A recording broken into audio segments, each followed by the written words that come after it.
If you keep up with our live streams, you'll know we build a PC more or less every Friday, most of which we end up giving away. And today is one of those PCs, as well as the first 5090 build we're reviewing, which shall henceforth be known as Clarence. We had a hell of a time constructing the absolute powerhouse he turned out to be, and although the case was a major disappointment during the building process, in our opinion, the final product is pretty stunning. I personally definitely remember all the parts I put in this guy, but just in case you forgot or didn't make it to our stream, I'll refresh your memory now. Clarence is an Asus TUF X870-Plus Wi-Fi with a Ryzen 7 9800X3D, Asus Prime LC360 ARGB LCD AIO, 64GB T-Force Delta DDR5 6000 RAM, 1200 watt ROG Strix Platinum power supply, a 1TB Samsung 990 Evo Plus that came with the motherboard, and because we know 1TB isn't enough nowadays and we aren't a console company, we added a 2TB Samsung 990 Pro as well, and last but certainly not least is an MSI Vanguard 5090, all inside the Phanteks Evolv X2 case. The TUF motherboard is such a great MOBO to build with. Not only do they consistently look nice and have great components, but it's also packed with little quality of life features. To name a few, the Q antenna that just snaps straight on so you don't have to screw around with traditional connectors, Q latch on 3 of the 4 SSD slots, 2 of which are PCI Express 5.0, so no more tiny screws to inevitably drop between your chips on the motherboard and/or into the nethers of your case, and the PCIe slot Q release, so whenever you want to mess with or replace your GPU, there's no need to jam your fingers or a foreign object in there to move the latch. And thankfully, it's the one that you actually poke, and it's not the one that you're supposed to just kind of push in and pull out, because those were having issues. Allegedly, it's fixed, but I like the ones with the buttons, or in this case, a lever. It also has 30-watt fast charging via your case's front I/O USB-C, eliminating the need for a power brick to live at your desk for your phone or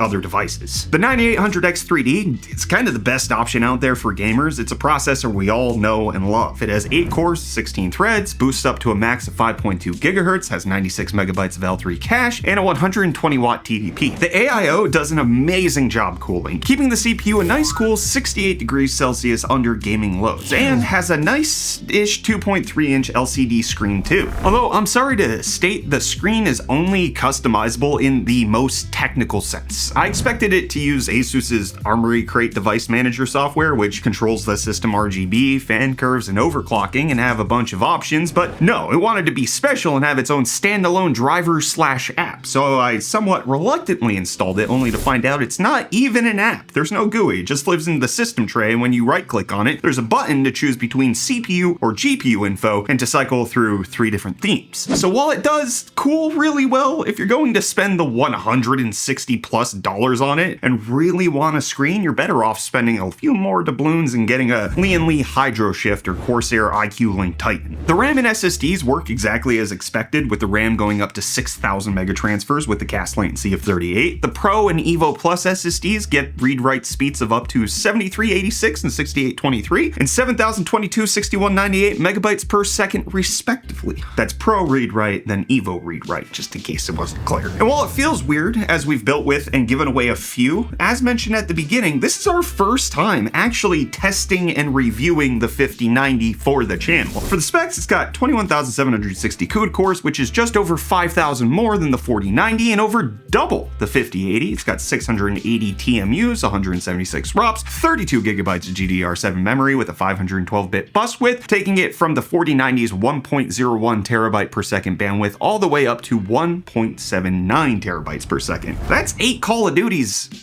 This specific card here has a physical width of 151 millimeters along with a height of 76 and a length of 357. To absolutely nobody's surprise, it performed incredibly well and sucked a boatload of power while doing it, with a peak of 579 watts. What was surprising is just how cool it was able to stay, averaging under 60 degrees while gaming. And as for the performance numbers, we'll go over all those a little later. For anyone interested, while they will be well over Nvidia's $2,000 MSRP, 5090s are widely available, with some even being on sale for $300 to $500 off. Not below MSRP, but below like the $3,000 that they sometimes cost. And as mentioned, the case that makes up clearance is the Phanteks Evolv X2. And this was our first time building in this particular case and will most likely also be the last. Don't get me wrong, after it's all put together, it's beautiful. However, the hassle of building in it simply is too big of a hurdle in my opinion. We had two main issues during the build, one of which was with the AIO. There's a mounting plate under the top of the shroud of the case, but the way they made it is really limiting. First, say goodbye to the convenience of your pre-installed fans, because the fans and radiators have to sandwich the mounting plate in order to work. And when I say have to, I mean have to. If you're using a 360mm AIO, the only way it fits is to have them sandwich the plate and have the hoses at the back of the case, which is fine and does look good, but having a single way to mount it is less than ideal. Doesn't feel very custom and could have easily been adjusted during the design process by moving a few bits of plastic that are blocking the tubes. And then the other main issue we had is the fact of the glass wrapping around the back and having to fit an interior metal panel in the back to cover up the cables. How they designed it really doesn't leave much room for the wires themselves to go, so making everything work and close properly is a challenge by itself. There is another fan problem too. We didn't run into it ourselves, but many others have, and we see exactly why. The intake fans on the bottom of the case have a removable mesh mounting plate, which by itself is fine and allows the fans to be recessed, giving them a nice flush look, but the problem is where you normally have a slightly raised section of the metal where the fans screw in, this is just flat. So if you aren't using reverse mount fans, there can be a clearance issue, so any part of the fan blades or hubs that are even slightly protruding from the outer shell will rub /and/or catch on the metal. While this could easily be fixed by slightly lowering where the plate sits and adding those humps in, it really feels like they're cutting corners and designing this case only thinking of their own parts, which makes it feel more like you're working with a case from a pre-built rather than a $170 case made for custom builds. On the other hand, the case does offer a nice floating design with an easily removable dust filter on the bottom, tasteful RGB strips, and some conveniently placed ports. On the bottom front corner on the left side, you have a combo audio jack, 2 USB-A ports, and one USB-C port. This is the one that'll have the 30-watt fast charging because of the motherboard. And then the power and reset buttons are entirely separate. They're at the front corner on top of the case. And while it is a bit odd, the good news is at least you can't possibly bump them when you're plugging in the USB devices. The bad news is there is a frankly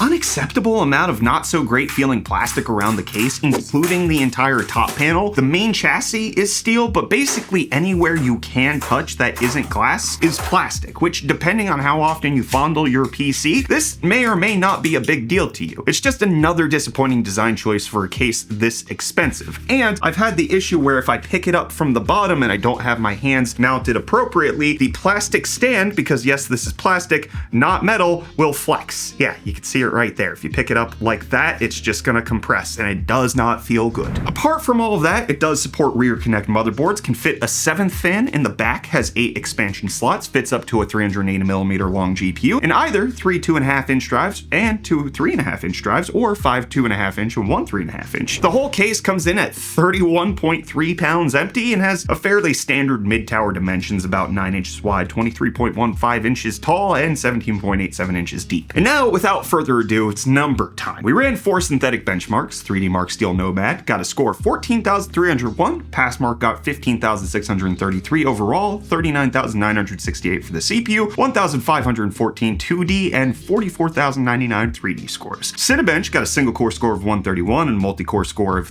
1308, and lastly, Geekbench got a single core score of 3,275, multi-core 17,931, and the 5090 got 370,591. As for power draw and cooling, while gaming, the CPU took an average of 82 watts and stayed at around 68 degrees Celsius, and the GPU used 450 watts and stayed at around 58 degrees on average. So needless to say, the tower style airflow of this case definitely works and can handle any hardware you could possibly throw at it. Now for the nitty gritty frames per second. We cranked the settings up to 11 and the 5090 still just put up incredible numbers. All at 4K, native resolution, ultra settings, and ray tracing. And Monster Hunter Wilds has got 81 average FPS with 57.1% lows and 38 0.1% lows. Indiana Jones got an average of 123 FPS with 92.1% and 73.1% lows. And Cyberpunk got 57 FPS with 46.1% and 41.1% lows. For our multi-game game averages at 4K Ultra Native, it got an average of 150 FPS with 96 as the 1% and 74 as the 0.1% lows. And just to put it into perspective, that is 58% better than our 5080s performed. At 4K Ultra with quality upscaling, it got 203 FPS. At 1440 Ultra Native, we got 221 FPS. And finally, the average of all 81 tests, 173 average FPS with 111 1% and 82.1% lows. And just as a note from the benchmarker that we have here at UFD Tech, it says that as someone with no prior experience with any NVIDIA 90 card, the jump from the 80 series is crazy. It's so much smoother, and being able to utilize the higher refresh rates of newer monitors is in not only more competitive games, but also in RPGs with maxed out settings is just plain beautiful. You just have to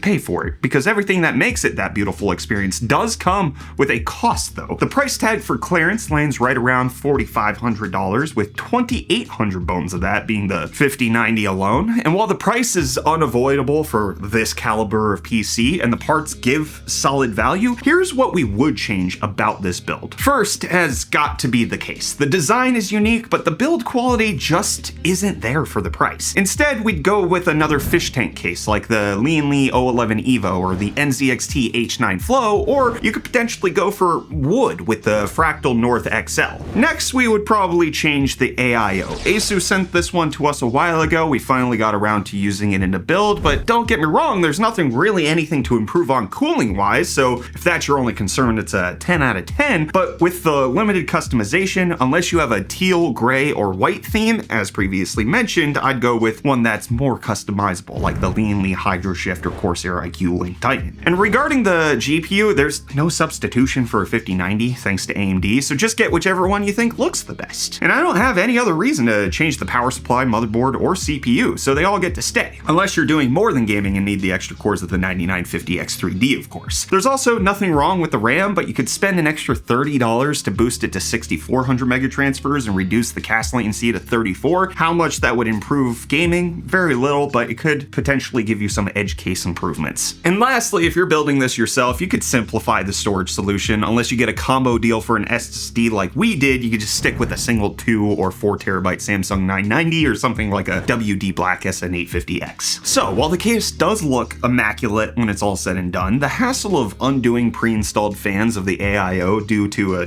design oversight, egregious amounts of plastic components on a case of this price, and the inescapable task of getting all your cables set up in their itty-bitty living space, it really make this case a hard pill to swallow. The motherboard is just the opposite, being on the cheaper end of X870 boards while still having great build quality, having all the different Q latches, and looking great at the same time. While the 9800X3D offers amazing performance and versatility, it's the top option for gamers and can support basically any GPU. The 5090 is the undeniable centerpiece of the build in terms of performance, physically and financially, being over half the cost of the entire build. It really is in a league of its own, able to play any game natively at 4K Ultra. It's almost perfect, if only it wasn't $1,000 over MSRP. And while we already drew the winner for clearance here over on our 24/7 Twitch stream, so this is going to one of the members of the community, all hope is not lost, as we're currently giving away another 5090 computer over there as well. Twitch.tv/UFD Tech, and we also have a 9070 XT PC that we're giving away over on our Twitch.tv/UFD Music channel if you aren't into NVIDIA, so feel free to head over there for the details.